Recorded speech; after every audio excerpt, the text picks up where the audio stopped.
So, to coming to the last para, which, as we said, normally is a kind of a conclusion, a summary of the previous points in the chapter, and an announcer of the next chapter. So, there is always in these last paragraphs and the opening paragraph this kind of a rhythm. To such a disciple, the teacher of the Gita gives his divine teaching. He seizes him at a moment of his psychological development by egoistic sanction, when all the mental, moral, emotional values of the ordinary egoistic and social life of man have collapsed in a sudden bankruptcy. And he has to lift him up out of this lower life into a higher consciousness. Out of ignorant attachment to action into that which transcends, yet originates and orders action.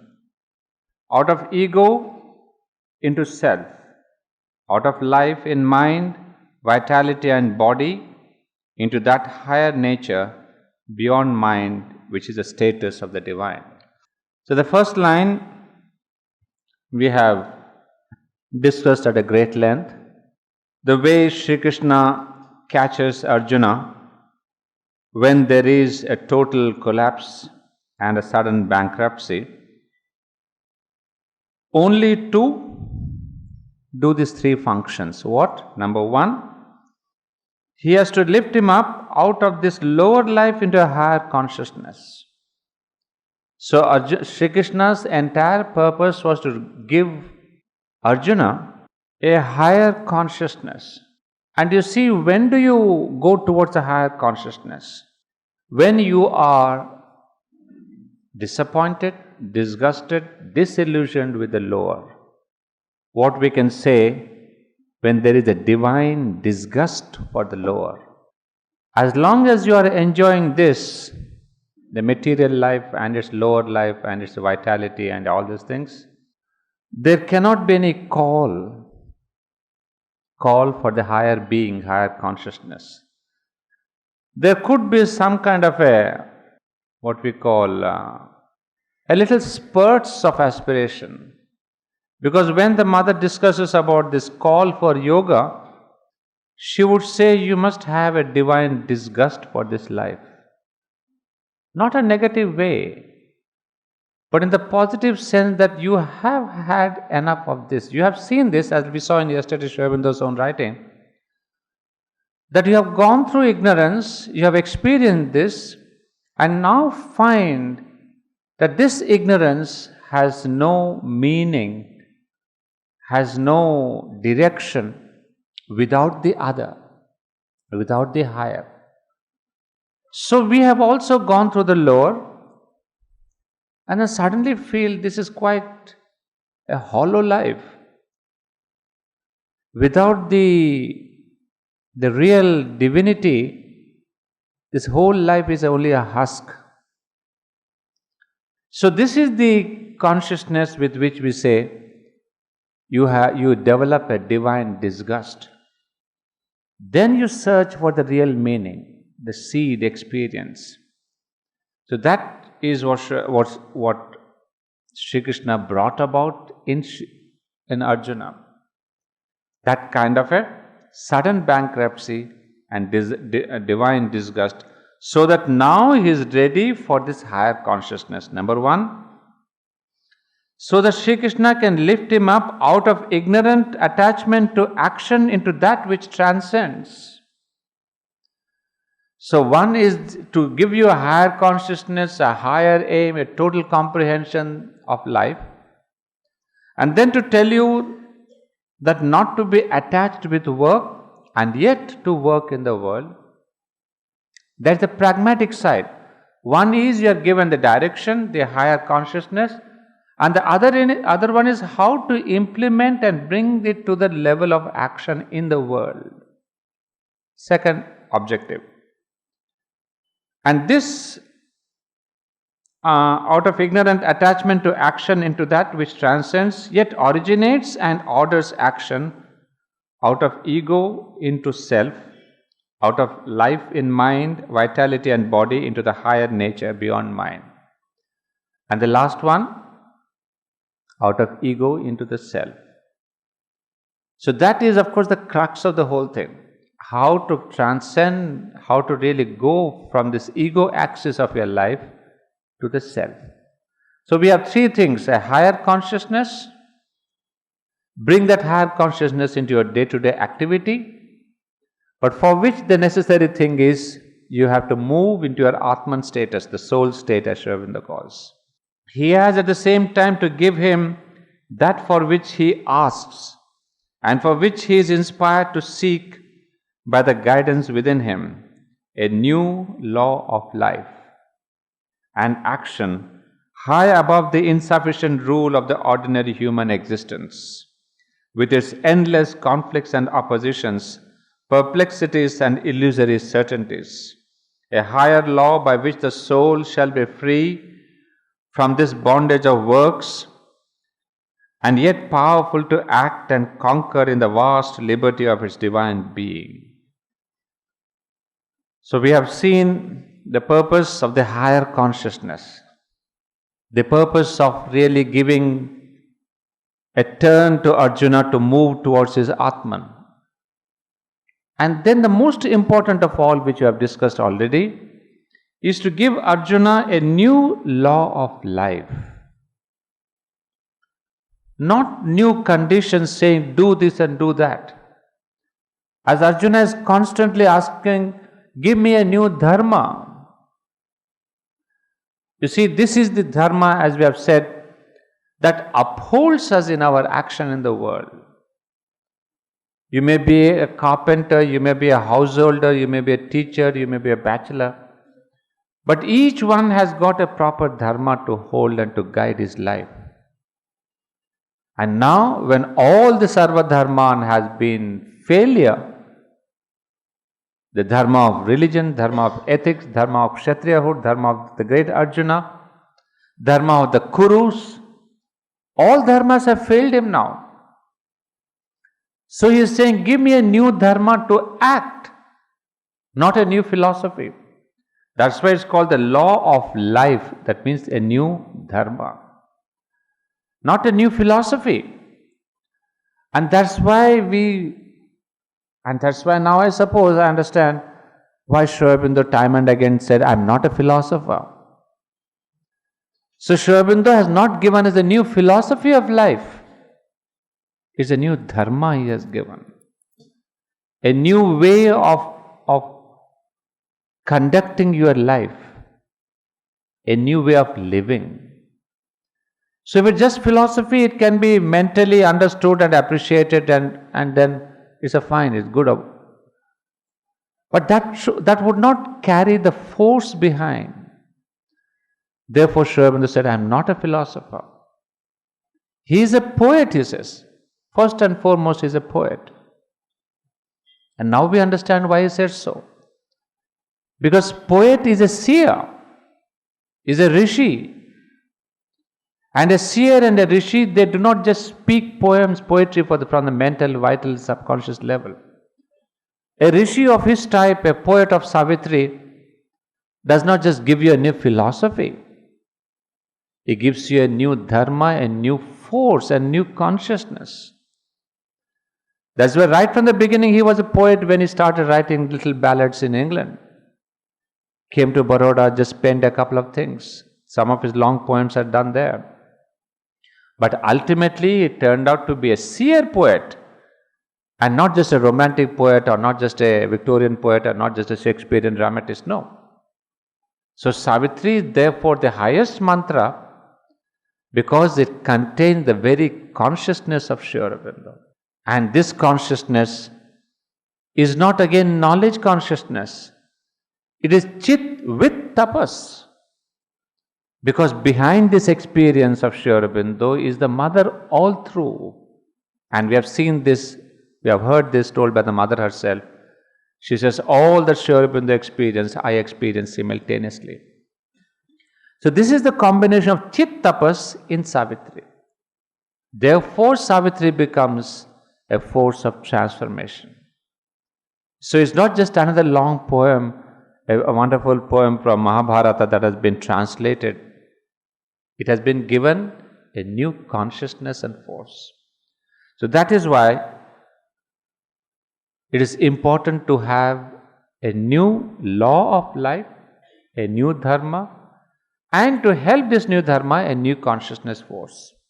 So we have in Sri Aurobindo this unique combination of the chit, the consciousness, the knowledge, the new vision, and tapas, the mother, the force, the Shakti.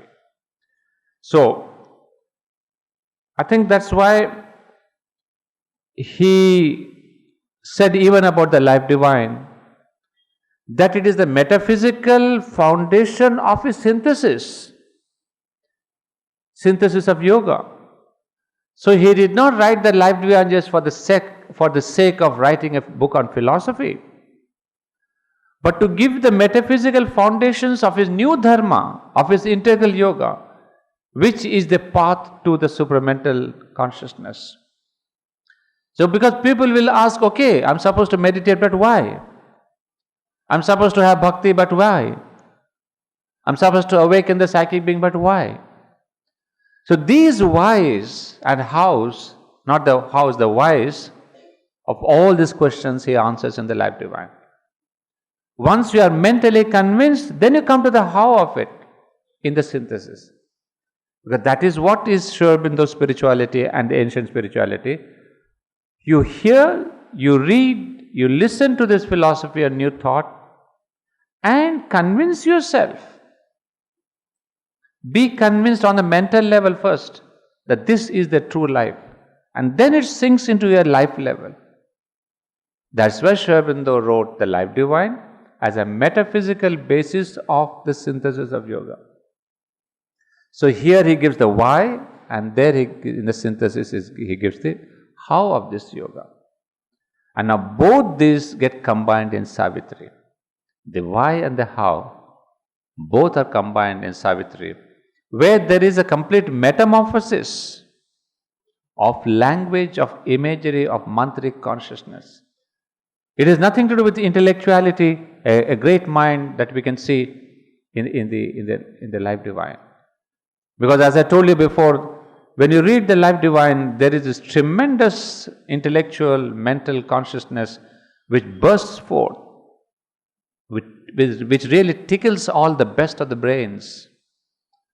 A lot of people don't understand that, because it requires a new consciousness in the mind, a new grey cell, as we say. We have known people who say, I don't understand Life Divine. It's not a question of you being a professor of philosophy or professor of English literature, because you lack those grey cells. And the mother said, the more you read this about the Life Divine, or the Life Divine, not about, but the Life Divine, there is this energy, consciousness force of the mother which create the necessary grey cells in your physical mind, brain, which can receive this knowledge of the Life Divine. That's why it's not that within 2 years you can read the Life Divine and 3 years read Savitri and you say, oh, I know Sri Aurobindo. It takes years of a transformation in your own brain cells. Then the light of the Life Divine, then the knowledge, then the truth of the Savitri sinks into your mind. It's not just beating your head on the Life Divine and say, every day I read 3 paragraphs, I've learned the main concepts of rebirth, main concepts of superhuman mind, now I can give talks and lectures. No. It's got to sink through the grey cells into the heart, into your consciousness, so that when you speak about it, you speak something that's digested within, and not just caught snapshots of the Life Divine. So that is why this whole question of a new life, a new dharma, that Sri Krishna gives it so painstakingly. But then he would say, a higher law by which the soul shall be free from this bondage of works and yet powerful to act and conquer in the vast liberty of its divine being. Now what is important is a higher law by which the soul shall be free from this bondage of works. So Sri Krishna is telling Arjuna that to work is important, but to be free from this bondage to work, how will you be free? Because work drags you more and more into ignorance, more and more into attachment, more and more into delusion. Where there is failure, you cry. Where there is success, you are happy. But you are in this duality, and all thanks to the work. So this is the synthesis he brings in. You can work in the world and yet not have the attachment, delusion, happiness and sorrow and the dualities of work. And that is the whole message that we will see as we go along. How does Sri Krishna explain this kind of a synthesis? Well, we are not going to look into that because that's what is the whole of the Gita. How to liberate yourself inwardly and act outwardly. So there is the inner freedom and outer action. This is the synthesis. What we do is, we do not have the inner freedom. We get into action so much so that in a place I read out, I don't know now, where your own soul feels that that is the action. Your attachment is so intense that you feel that I am also, that the soul feels, the soul loses its identification. Its special identification. No, I am not supposed to be of the Prakriti. What I see in the Prakriti is only my reflection and not me. But if you do not give yourself this time to indraw, I mean, you can perhaps understand this. If you constantly look at yourself in the mirror, there's a moment you think that mirror is the truth. You forget that the truth is here. You begin to look at the mirror and admire the mirror so much. That's precisely our life. We get into work, we get into this works, its attachments and all that. Then I feel, my God, tomorrow if I don't do that, if I don't go to Sakar and all these works are done, I feel lost. I feel something has happened. That's the attachment. It's so with everything. We have the money, we have the business, we have this. So there has got to be this indrawing, withdrawal, by which there can be this detachment free from work. Work is important, definitely the most important thing. But bondage to work is as bad as any other attachment. So you see, if I'm stuck to my work and bound to my work, it doesn't serve any purpose. So the Lord is telling that we will see how to liberate from this bondage of works. For the action must be performed, the world must fulfill its cycles, and the soul of the human being must not turn back in ignorance from the work it is here to do. So this is the last sentence, where he would say that the action must be performed. We are all born upon this earth to do action. Because by action we will fulfill the destiny of the world. By action we will fulfill the evolutionary destiny of the world, which is to bring down the supermental consciousness. If we withdraw from action, this manifestation of the divine in the world is not possible. Because if you become an ascetic and renounce life, you will get the liberation, but not earth. And what is important is that the earth must have this liberation, that the earth must move towards its own higher destiny. So through our work, the earth also moves forward in its destiny. So Sri Aurobindo is emphasizing that we must not turn back in ignorance from the work it is here to do. The last sentence, the whole course of the teaching of the Gita is determined and directed, even in its widest wheelings, towards the fulfillment of these three objects.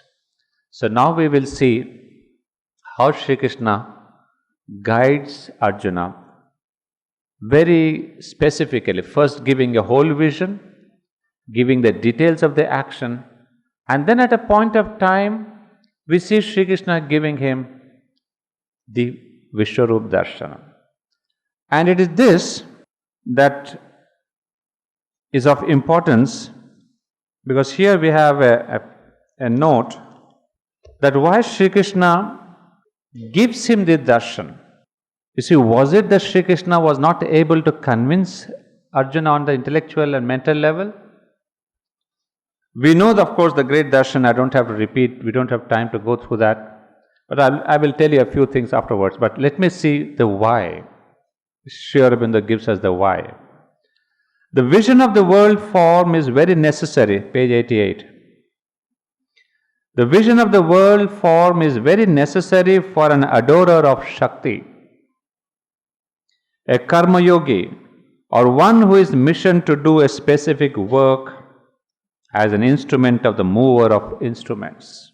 You see, it's a wonderful thing that we begin to learn, that this vision is necessary for an adorer of Shakti or a karma yogi or one who is missioned to do a specific work as an instrument of the mover of instruments.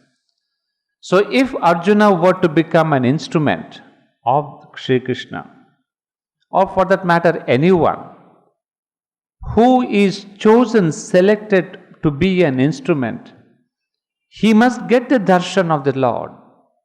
He must have this full vision in whatever form. It could be Vishwarup darshan, it could be darshan of Durga, it could be darshan of Kali, it could be darshan of Sri Krishna, it could be darshan of Shiva, doesn't matter. But this is important because he might receive the divine mandate even before he has the vision of the world, but as long as it does not have the vision, the mandate is not fully endorsed. It has been registered but not yet authorized. Wonderful. You see, till chapter 10, we have the teachings, we have the clarification, we have the vision. Arjuna understands all that. That's why he questions. But it is as if to add authenticity, the final seal saying, it is me, the Lord Supreme, who is telling you all this.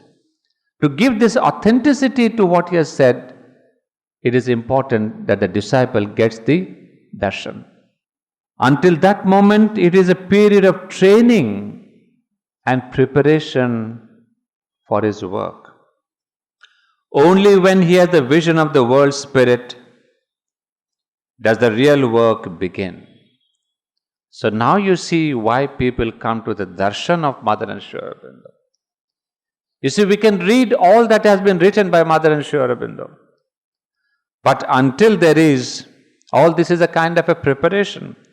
But only when you have the vision of the world spirit does the real work begin. So at a point of your consciousness, growth of your consciousness, you must be graced by some kind of a vision or a darshan.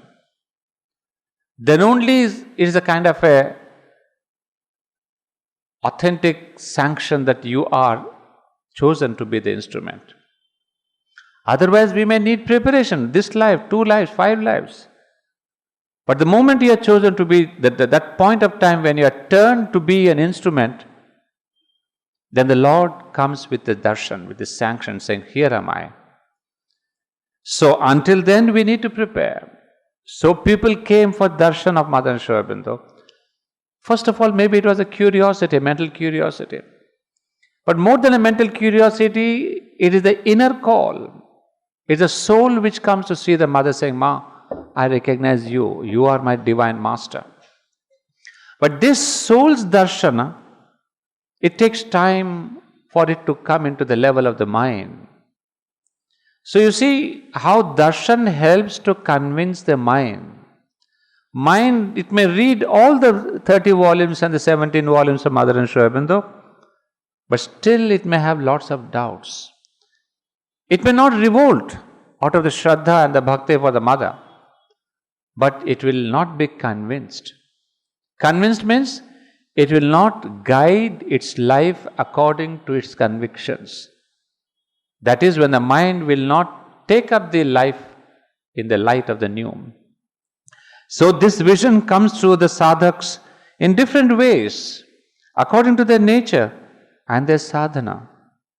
In the vision of Kali, as the world spirit, the sadhak perceives a feminine form of incomparable beauty pervading the universe, one yet in multitudinous bodies. So some people have, as we said, the vision of Kali. Her jet black hair spreads out like a compact darkness over the entire sky. The luster of her scimitar, dripping with blood, dances everywhere, dazzling the eyes. The continuous peal of her dreadful laughter resounds, smashing and crushing world after world in the universe. These words are not simply poetical imagination of a futile attempt to describe a supernatural experience in inadequate human forms. We have seen these descriptions given by Sri Ramakrishna, great poets like Ram Prasad, who have had this real vision and they have described. So these are not, as it says, poetical imaginations of a supernatural factor. You and me may not believe. And don't believe, fine, nobody is asking you to believe. But also do not deny his experience, saying that it is supernatural, it's imagination, it's fallacies. That we have no right to. If Sri Ramakrishna saw the great Kali going up and down, great Durga going up and down the ladder as a beautiful girl, don't put your interpretation on that. What he saw, he spoke. He did not say this to please you, to convince you, to make you his disciple.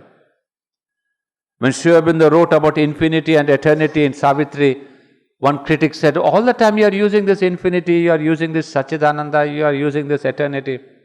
Are these poetic terms? He says, no. This is the fact of my existence. I have this consciousness of infinity, I experience this Brahmic consciousness. So just as you would have a beautiful bird on a tree and a lovely flower on the hibiscus flower with red and green and yellow, blue and colors, for you that is reality. But for me, eternity and infinity are absolutely as real as any material thing is real for you. So Sri Aurobindo says, how can I help writing about that? What is real for you, you write. What is real for me, I write. But don't say it's a poetic expression. So Sri Aurobindo is telling here that it is a futile attempt to describe a supernatural experience in inadequate human terms. This is self-revelation of Kali. It is the true form of our mother, the true and simple description, without any exaggeration, of what has been seen by the eye of yoga. Arjuna did not have the vision of the world form of Kali. He had the vision of the world spirit as time the destroyer. It amounts to the same thing. So this is what is important. Arjuna was given the same experience that Sri Ramakrishna would have much later. Many other devotees would have later. So he saw this world spirit, but it is nothing but this universal world spirit of Kali. Kali is the destroyer, the time. So here we see Purushottama as the world destroyer. And it's very significant because Gita does not speak of the Shakti, the energy, the Kali. There's absence of the Shakti, as we said. So obviously the description of Purushottama there is as Purushottama. The world spirit is as Purushottama. But had it been like Sri Ramakrishna or Ram Prasad or any of these devotees of Kali, they would have seen the same world spirit as Kali. And that is true, perhaps more true, because Kali is the world spirit, the destroyer. So but Sri Aurobindo says it doesn't matter, it amounts to the same thing. He saw it with his eye of yoga and not in a trance insensible to the other outer consciousness. Rishi Vyasa has described, without any exaggeration, exactly what Arjuna has seen. I mean, these are things that make you ponder. That somebody is describing the experience of someone else. What does it amount to? That means Rishi Vyasa himself had this darshan. Like Savitri, Sri Aurobindo wrote in his experience, and Mother says, I know the whole thing. Because they have had the simultaneous experience of the same thing. So what Rishi Vyasa described is also what Arjuna saw. So we can say that in Mahabharata now the Vishwarup Darshan was seen by two people, Arjuna and Vyasa. So because he says, look at this word, without any exaggeration, exactly what Arjuna has seen is not a dream or imagination, but the truth, the living truth. And who can write this sentence? Who can write this sentence? If not the one who has himself seen this Vishwarup Darshan. How can I say what you have written is perfectly true unless I know that what you have written is the truth that I have experienced? I mean, that really shudders you. That Sri Aurobindo has seen, knows this world spirit. Otherwise, he couldn't have written this last sentence, that he has seen exactly what Arjuna has described is not a dream or imagination, but the truth, the living truth. So this is the living truth that we see, but I will read out now a few of this, the exact description that we think has been given by Arjuna. And it is, again, you will see why I am reading this. So here Arjuna, Sri Krishna says, verse number 8, that is page 687, what thou hast to see, this thy human eye cannot grasp.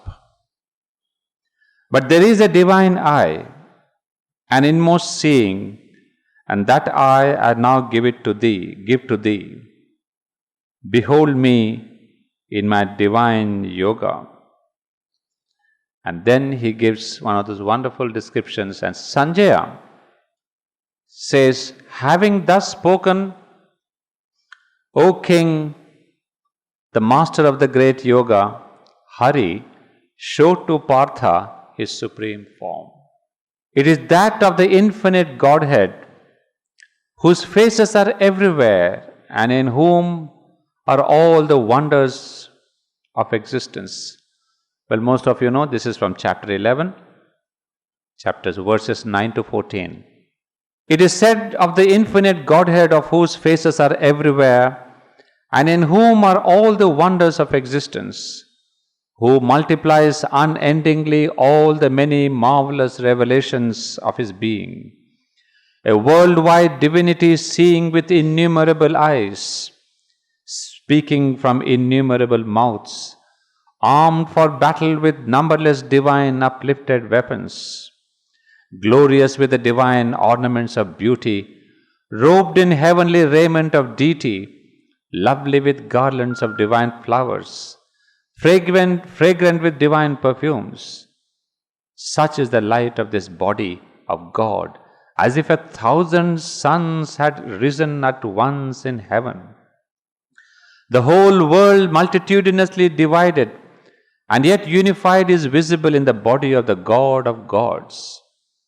Arjuna sees him, God magnificent and beautiful and terrible, the Lord of souls, who has manifested in the glory and greatness of his spirit this wild and monstrous and orderly and wonderful and sweet and terrible world.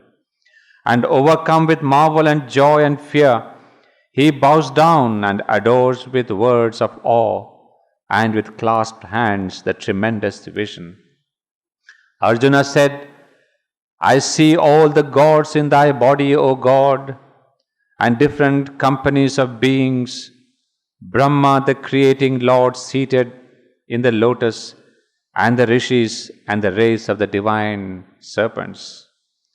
I see thee crowned with thy mace and thy discus, hard to discern, because thou art a luminous mass of energy on all sides of me, an encompassing blaze, a sun-bright, fire-bright, immeasurable.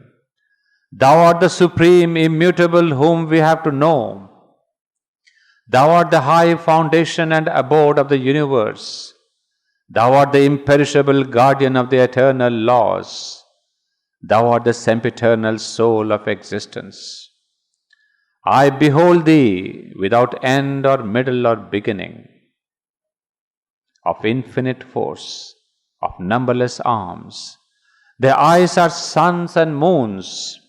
Thou hast a face of blazing fire, and Thou art ever burning up the whole universe with the flame of Thy energy.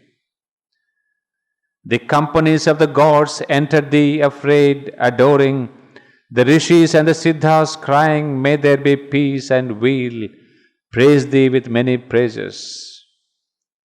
Seeing Thy great form of many mouths and eyes, O mighty armed, O many arms, thighs and feet and bellies, terrible with many teeth, the world and its nations are shaken and in anguish, so also am I. I see Thee touching heaven, blazing of many hues, with open mouths and enormous burning eyes. Troubled and in pain is the soul within me, and I find no peace or gladness. As I look upon Thy mouths, terrible with many tusks of destruction, Thy faces like the fires of death and time, I lose sense of the directions and find no peace. Turn Thy heart to grace, O God of gods, refuge of all the worlds. The sons of Dhritarashtra, all with the multitude of kings and heroes, Bhishma and Drona and Karna, along with the foremost warriors on our side too, are hastening into Thy tusked and terrible jaws, and some are seen with crushed and bleeding heads caught between Thy teeth of power. As is the speed of many rushing waters racing towards the ocean, so all these heroes of the world of men are entering into Thy many mouths of flame. Thou lickest the regions all around with Thy tongues, and Thou art swallowing up all the nations in Thy mouths of burning. All the world is filled with the blaze of Thy energies. Fierce and terrible are Thy lusters, and they burn us, O Vishnu. Last one you would say, Declare to me, who art Thou that wearest this form of fierceness? Salutation to Thee, O Thou great Godhead. Turn Thy heart to grace. I would know who Thou art, who wast from the beginning, for I know not the will of Thy workings. The blessed Lord said, I am the time spirit, destroyer of the world, arisen huge stature for the destruction of the nations. Even without Thee, all these warriors shall be not, who are ranked in the opposing armies. Therefore arise, get Thee glory, conquer Thy enemies, and enjoy an opulent kingdom. By me and none other already even are they slain. Do Thou become the occasion only, O Savyasachin. Slay by me who are slain, Drona, Bhishma, Jayadratha, Karna, and other heroic fighters. Be not pained and troubled. Fight, thou shalt conquer the adversary in the battle. So we see the whole gamut. You see, all this explanation till chapter 9, chapter 10 are given in these three last verses 32, 33, and 34. So because once Arjuna sees what has already happened, he says, By me and none other already even are they slain. That's the most magnificent sentence. You see, you can have indefinite argument on the mental level. Why not this and that? But then Sri Krishna says they are already slain. You are grieving for these people, for your relations and the acharyas and friends and foes. But the truth is they are already slain. And don't you see them entering my mouth? They are rushing into my mouth because they are already slain. And even without thee, all these warriors shall be not. It's already done. And only, he says, do thou become occasion only, the occasion. So that is the truth of all manifestation. That first the manifestations are accomplished on the higher levels, on the subtler levels. And what is manifested and achieved in the subtle physical world is now translated into the physical world. This is the central truth with which we human beings do not understand. We think that what is happening here is the truth, that it is happening now. No. It has already happened. We are here only to see. But between the happened and the happening, there is a spot, there is a spread of years, there is a spread of time. If mother could foresee 27 years before that India is free, she did not say India will be free. She told right in front of Sri Aurobindo, India is free. And that was in the 20s. So that is the truth. She has seen India is free in those worlds already. And then Sri Aurobindo asked, how come? Then she said, the way the Britishers came, they will withdraw. Even necessary, it is not necessary to have all these fights and conquests. The world situation was so, the world war came in such a way, that is the Britishers who withdrew. So the thing to be said is, this is the truth, the spiritual truth. What we see is only the end product. So, Arjuna now he understands that there's no use arguing now. Because he has seen what has happened. So Lord says, be thou become the occasion only. So all the stories that we hear about Arjuna, the Gandiva and the Karna and the stories that his chariot was stuck on the ground and all that is only an external details of the end result. So Lord says, this is the truth of this event of Kurukshetra. So Arjuna, are you not convinced now? So from this chapter 11 to chapter 18, you will see there is a different psychological trend in Arjuna. Because as the Lord said, once he was chosen and selected, he is given the darshan. And once he gets the darshan, then the whole being starts acting differently. And that's why in the end, we could say those two famous verses, which according to Sri Aurobindo, as I indicated earlier, are the crux of the Gita. That is our chapter 18, verses 65 and 66. Now, in a summary at the end of this paragraph, what is the teaching that has been given? Sri Aurobindo would summarize it in this manner.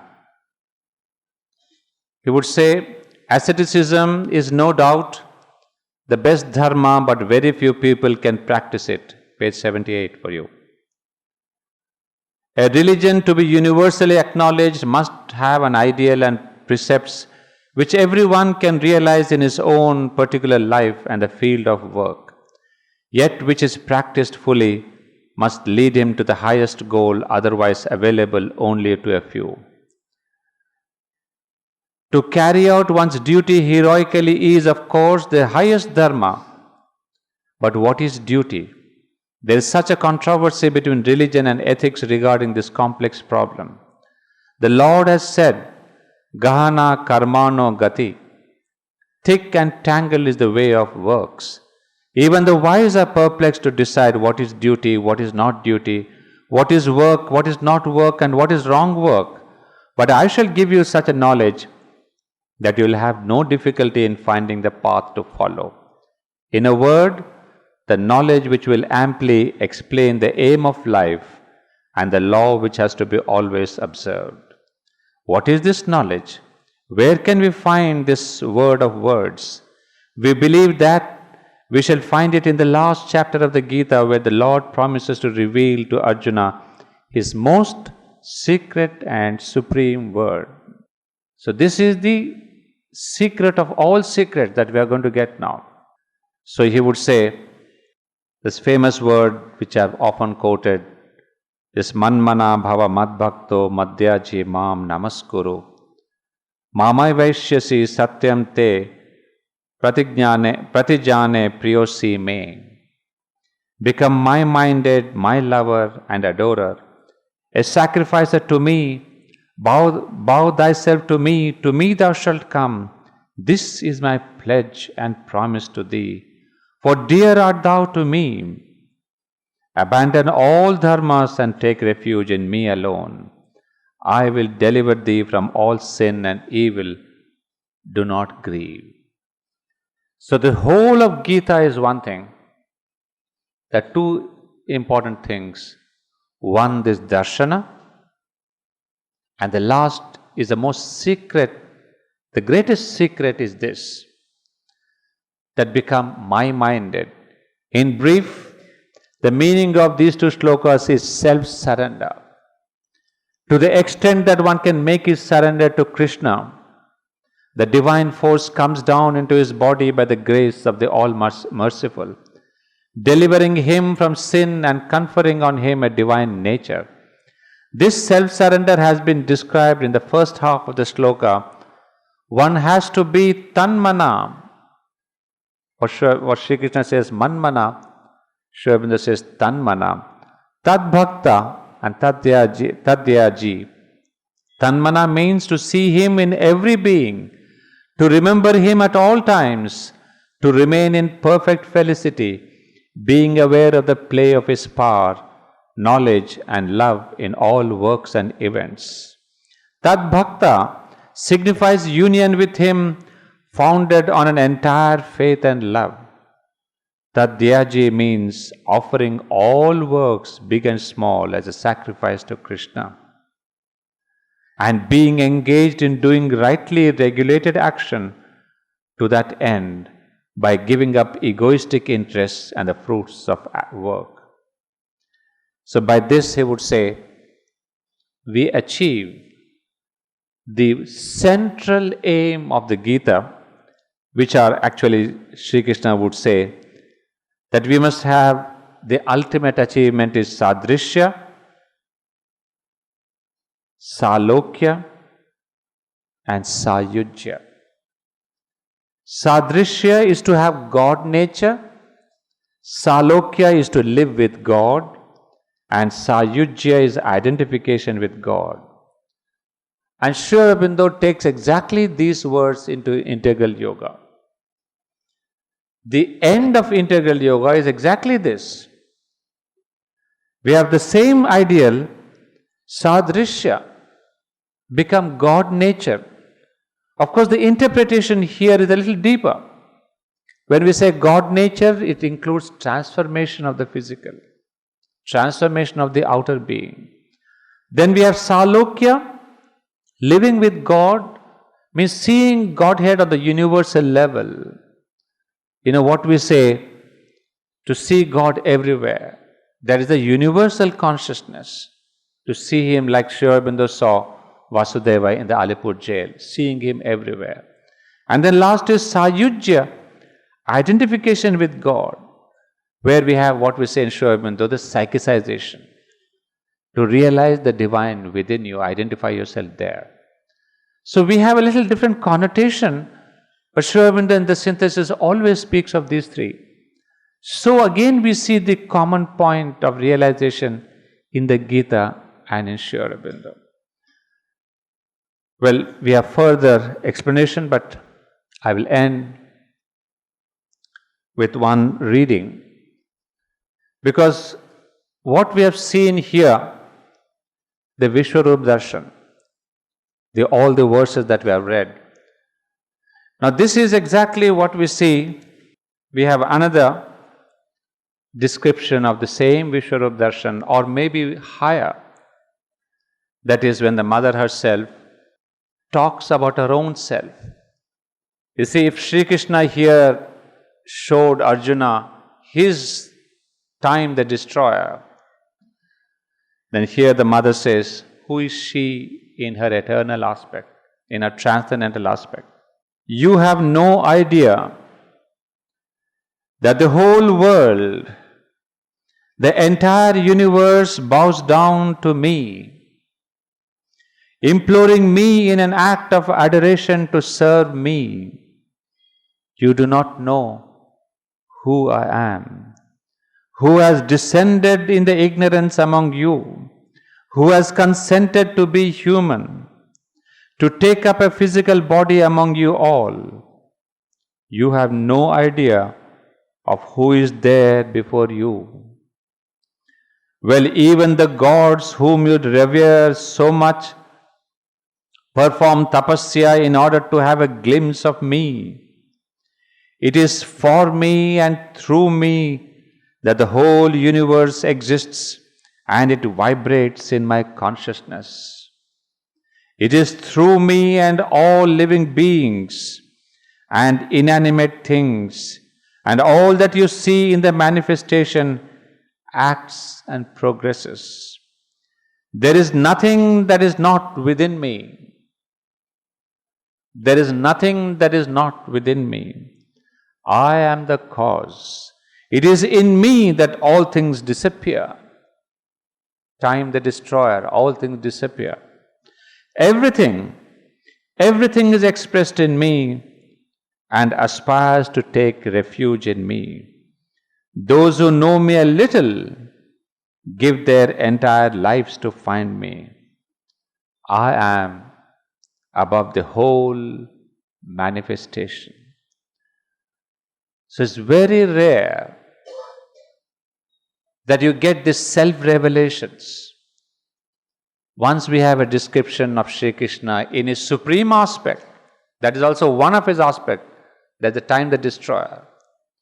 But this kind of an supreme transcendental aspect of an avatar, we do not get except in these two cases where we have seen Sri Krishna Vishwarup Darshan and here the mother revealing about herself.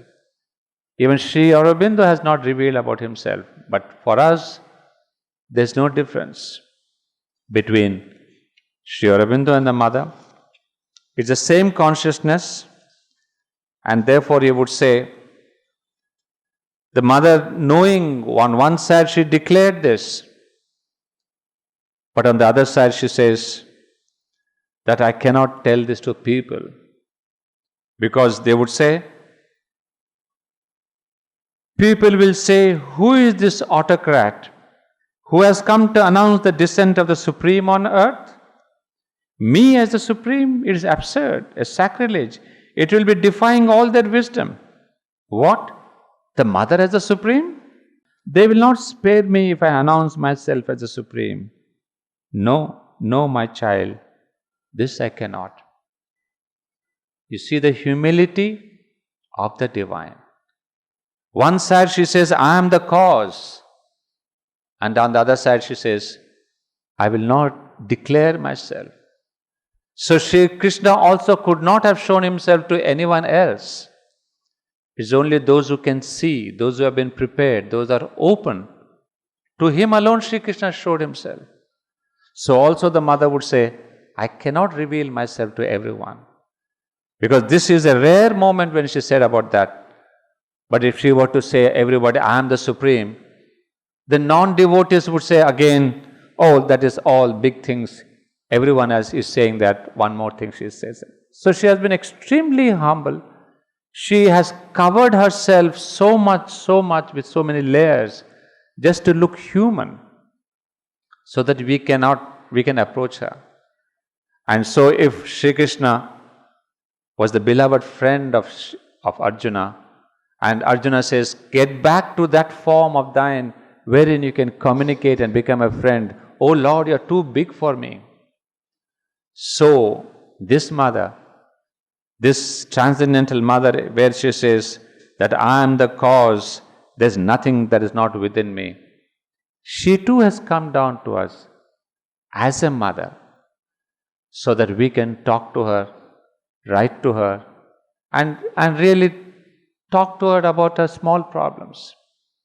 So this is how the avatar of the past and the avatar of the present, They come to us as a friend, as a mother. Well, we have lots of things that are in store for us. Chapter 4, etc. As we said, we will continue this yajna. And you're all most welcome to this wonderful yajna.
मोर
अलकाधारी जी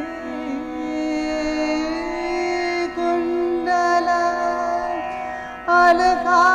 अलकाधारी जी मारो प्रणाम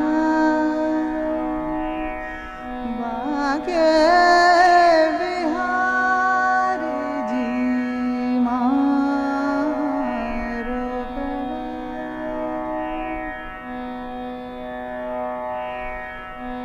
अधर मधुर धर बंसी बजावे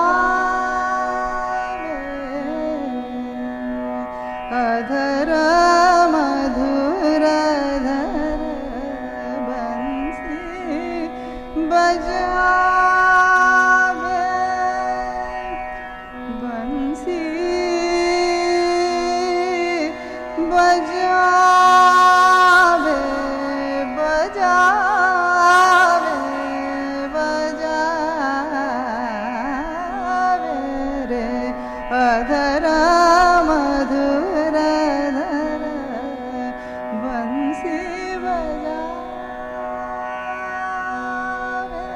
बजावे रिझिर जावे ब्रजनारी जी रिझिर जावे ब्रजनारी जी मारो प्रणाम बाके बिहारी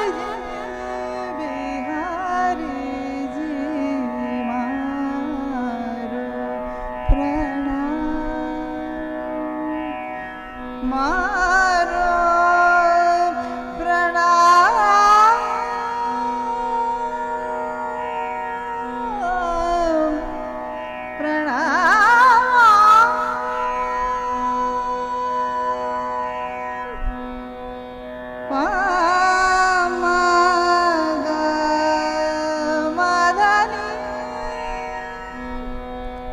गमधनी मद मणि रसा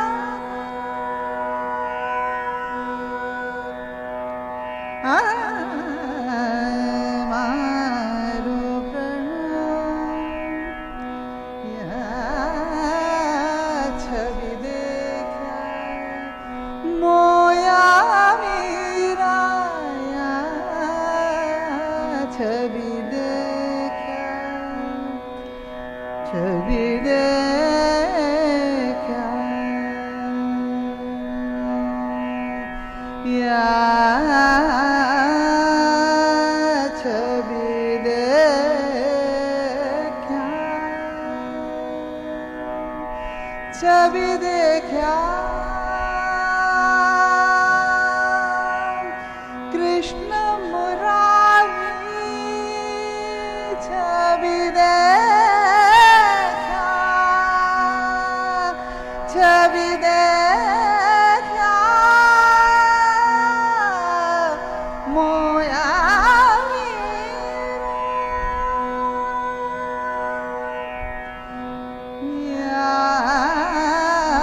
छवि देखा छवि देखा छवि देखा या छवि देखा मोया मीरा मोहना गिरिवरधारी जी मोहना गिरिवरधारी जी मारो प्रणाम बाके बिहारी जी मारो प्रणाम मारो प्रणाम मारो प्रणाम